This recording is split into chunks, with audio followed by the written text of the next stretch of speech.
Selamat datang di Wacana Kita.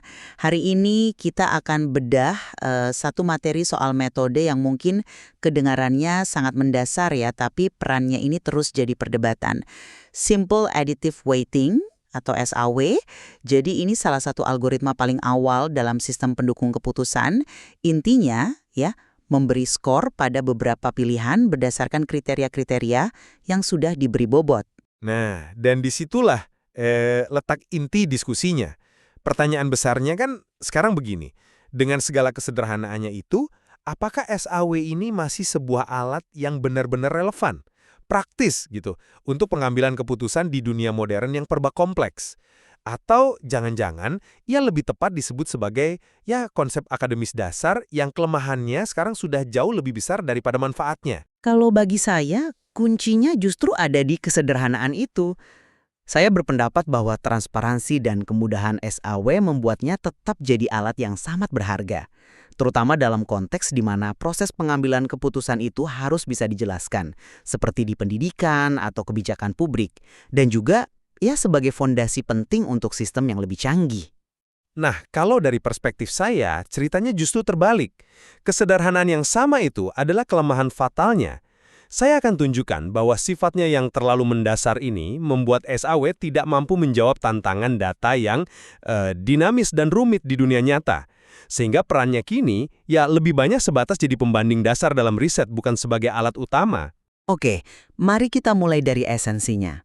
Kekuatan terbesar SAW yang membuatnya bertahan begitu lama adalah intuisinya yang sangat manusiawi. Seperti yang dijelaskan materi kita, prosesnya itu persis seperti cara kita seringkali berpikir. Ada beberapa kandidat, kita tentukan kriteria penilaian. Katakanlah, untuk beasiswa ada IPK, penghasilan orang tua, prestasi non-akademik. Lalu kita putuskan mana yang lebih penting dengan memberi bobot. Setelah itu, tinggal dikalikan dan dijumlahkan. Selesai. Kandidat dengan skor tertinggi adalah pemenangnya. Nah, kekuatan utamanya, dan ini poin krusial saya, adalah transparansi total. Siapapun, bahkan yang tidak punya latar belakang teknis sama sekali, bisa melihat alur perhitungannya dan paham kenapa kandidat A menang atas kandidat B. Mereka bisa melacak setiap angka. Ini bukan sekedar teori loh. Materi kita menunjukkan contoh nyata penggunaannya dalam seleksi beasiswa, pemilihan guru teladan, sampai penilaian kinerja. Ini membuktikan nilainya yang praktis dan nyata. Dan lebih dari itu, SAW itu semacam gerbang pemahaman. Tanpa mengerti logika dasar penjumlahan berbobot ini, kita akan sulit menghargai kenapa metode yang lebih rumit seperti AI atau sistem hibrida itu perlu ada. Ia adalah tangga pertama yang wajib dipijak. Cara saya melihat ini sedikit berbeda. Tangga pertama itu memang penting, tapi kita kan tidak bisa selamanya berdiri di sana. Justru kesederhanaan yang Anda banggakan itu, bagi saya, adalah sumber dari segala masalahnya. SAW punya kelemahan fundamental yang ya tidak bisa ditolerir di banyak senario modern. Yang paling fatal, dan ini juga disorot dalam materi kita, adalah subjektivitas bobot. Siapa yang berhak menentukan bobot IPK itu 40%, penghasilan orang tua 30%, dan prestasi 30%? Dasarnya apa? Ini bukan lagi keputusan berbasis data, tapi keputusan berbasis opini sekelompok orang. Ini membuka pintu lebar-lebar untuk bias dan preferensi pribadi yang terselubung di balik angka. Selain itu, algoritma ini buta sama sekali terhadap hubungan antar kriteria. Bayarkan kita memilih karyawan. SAW bisa membandingkan IPK dan pengalaman kerja. Tapi bagaimana jika pengalaman kerja yang banyak justru jadi penyebab IPK tidak maksimal? Keduanya kan saling terkait. SAW melihatnya sebagai dua angka terpisah dalam dua kolom berbeda. Padahal di dunia nyata, ini adalah satu cerita yang sama. Disitulah sistem ini gagal. Dan yang terpenting di era Big Data, model ini statis, bobot ditentukan di awal dan tidak berubah. Di dunia di mana data mengalir dan berubah setiap detik, mengandalkan model kaku seperti ini untuk keputusan penting adalah sebuah pertaruhan yang sangat berisiko. Saya paham kekhawatiran soal subjektivitas itu, tapi saya kira Anda melihatnya dari sisi yang salah. Anda menyebut subjektivitas bobot sebagai kelemahan, saya justru melihatnya sebagai fitur transparansi yang paling penting. Begini, proses penentuan bobot itu, meskipun subjektif, bisa dan seharusnya menjadi sebuah forum diskusi yang terbuka di antara para pengambil keputusan. Sebuah komite beasiswa misalnya, bisa berdebat secara terbuka mengapa bobot untuk penghasilan orang tua harus lebih tinggi tahun ini karena kondisi ekonomi. Proses itu bisa didokumentasikan, bisa dipertanggungjawabkan. Ini jauh lebih akurat akuntabel dibandingkan katakanlah algoritma black box dari AI. Kita sebut black box kan karena kita seringkali hanya bisa memasukkan data lalu keluar hasil, tapi proses logika di tengahnya begitu rumit sehingga sulit dijelaskan, bahkan oleh pembuatnya sekalipun. Dengan SAW, setiap langkah bisa diaudit. Kemudahan interpretasi inilah yang membuatnya tak ternilai, terutama di sektor publik, di mana setiap keputusan harus bisa dijelaskan kepada masyarakat. Tunggu sebentar. Transparansi yang Anda maksud itu kan transparansi proses, bukan jaminan objektivitas hasil. Transparansi dalam menjalankan sebuah proses yang pada dasarnya sudah cacat itu tidak banyak artinya. Itu hanya seperti menyiarkan secara langsung proses penimbangan yang timbangannya sudah rusak dari awal. Materi sumber kita secara eksplisit mengkategorikan bobot bersifat subjektif sebagai sebuah kelemahan, bukan fitur. Artinya, hasil akhir dari SAW itu bukan cerminan murni dari data, tapi cerminan dari preferensi dan mungkin saja bias dari orang yang menetapkan bobot. Kalau seorang anggota komite punya bias tersembunyi terhadap kandidat dari alma mater tertentu, dan ia berhasil melobi agar bobot pengalaman organisasi dinaikkan, maka seluruh proses menjadi tidak adil, meskipun proses lobi itu transparan. Bukankah tujuan utama sistem pendukung keputusan itu untuk meminimalkan bias manusia, bukan justru melembagakannya di langkah pertama? Tapi bukankah diskusi terbuka itu sendiri adalah mekanisme untuk mengurangi bias individu? Itu lebih baik daripada bias yang tersembunyi di dalam algoritma kompleks yang tidak kita pahami. Namun baiklah, mari kita geser sedikit. Ada aspek lain yang Anda anggap kelemahan, yaitu normalisasi. Saya berpendapat bahwa kewajiban melakukan normalisasi dalam SAW justru merupakan mekanisme penting yang memaksa perancang sistem untuk berpikir secara mendalam. Materi kita menunjukkan ada perlakuan berbeda antara kriteria benefit, di mana semakin besar nilainya semakin baik, dan kriteria cost, di mana semakin kecil nilainya semakin baik. Ini bukan sekedar langkah teknis, ini memaksa kita untuk benar-benar memahami makna di balik setiap data. Apakah jumlah pengalaman kerja itu benefit? Jelas. Apakah jarak dari rumah ke kantor itu benefit atau cost? Tergantung konteks. SAW menuntut pemahaman nuansa ini. Ini adalah praktik perancangan sistem yang sehat, memaksa kita untuk tidak sekedar melempar angka, tetapi untuk menafsirkan signifikansinya terlebih dahulu. Itu argumen yang menarik, tapi saya melihatnya dari sisi sebaliknya. Anda menyebutnya praktik yang sehat, saya menyebutnya titik kerapuhan tunggal atau single point of failure. Materi kita sendiri menyatakan bahwa normalisasi adalah tahap paling krusial dan tampaknya kriteria dengan skala besar akan mendominasi hasil keputusan. Kalimat ini justru menyoroti betapa rapuhnya algoritma ini. Satu kesalahan kecil saja di tahap ini bisa merusak segalanya. Bayangkan kita sedang mengevaluasi kinerja pegawai dan salah satu kriterianya adalah jumlah pengaduan pelanggan. Ini jelas kriteria cost. Tapi bayangkan seorang analis junior salah mengaturnya sebagai kriteria benefit di dalam sistem. Apa yang terjadi?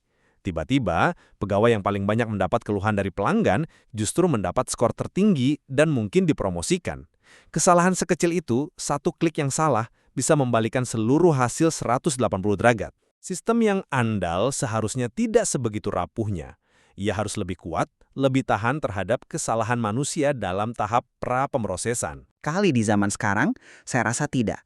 Saya tidak berargumen SAW harus digunakan sendirian untuk semua masalah kompleks. Tapi mari kita lihat perannya dalam penelitian modern, seperti yang diisyaratkan materi kita. SAW sering sekali digunakan sebagai baseline comparison atau pembanding dasar. Ini bukan berarti SAW sudah usang. Sebaliknya, ini menunjukkan posisinya sebagai standar emas fundamental. Setiap algoritma baru yang muncul harus bisa membuktikan bahwa ia lebih baik dari SAW. Itu adalah pengakuan atas statusnya. Dan yang lebih penting lagi, perangnya dalam sistem hibrida. Misalnya, kita bisa menggabungkan kekuatan dua dunia. Kita gunakan machine learning untuk menganalisis ribuan data pelamar kerja dan menemukan pola-pola tersembunyi yang kompleks, sesuatu yang tidak bisa dilakukan SAW. Tapi di tahap akhir ketika kita punya 10 kandidat teratas, kita bisa gunakan SAW sebagai lapisan terakhir yang transparan untuk membuat peringkat final berdasarkan kriteria yang disepakati manajemen. Jadi, kita dapat kekuatan prediksi dari AI, tapi tetap punya akuntabilitas dan keterbacaan dari SAW. Ini kombinasi yang sangat kuat. Ia adalah blok bangunan yang esensial, bukan sekedar artefak museum. Saya minta maaf, tapi saya sama sekali tidak setuju dengan kerangka itu. Digunakan sebagai baseline, justru menegaskan posisinya sebagai metode paling dasar, paling sederhana, yang hampir pasti akan kalah jika dibandingkan metode yang lebih canggih. Tidak ada satupun peneliti yang publikasi dengan bangga mengatakan algoritma baru saya yang canggih ini performanya setara dengan SAW. Tidak. Tujuan mereka adalah menunjukkan seberapa jauh mereka bisa melampaui SAW. Peran utamanya dalam riset modern adalah menjadi anak tangga paling bawah untuk menunjukkan seberapa tinggi tangga baru yang mereka bangun. Dan soal analogi bangunan, materi kita menyebut SAW sebagai fondasi. Saya setuju. Fondasi itu krusial, tapi kita tidak mengadakan rapat dewan direksi di ruang bawah tanah yang gelap. Kita menggunakan ruang konferensi canggih di lantai 30. SAW itu fondasinya. Penting secara historis, tapi kita sudah tidak bekerja di sana lagi untuk tugas-tugas penting. Menggunakan SAW sendirian untuk masalah kompleks saat ini, di saat kita punya metode seperti AHP, TOPSIS, apalagi AI, itu sama saja dengan memilih untuk tinggal di fondasi sementara, gedung pencakar langit sudah berdiri tegak di atasnya. Perannya sudah bergeser dari alat praktis menjadi alat ukur historis.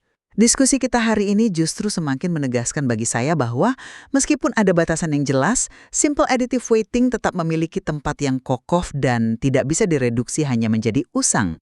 Nilainya sangat bergantung pada konteks.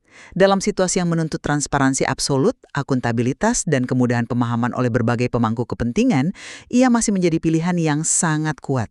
Nilainya terletak pada prosesnya yang terbuka, kemudahan implementasinya yang membuatnya aksesibel, dan perannya yang tak tergantikan sebagai alat edukasi dan tolok ukur fundamental.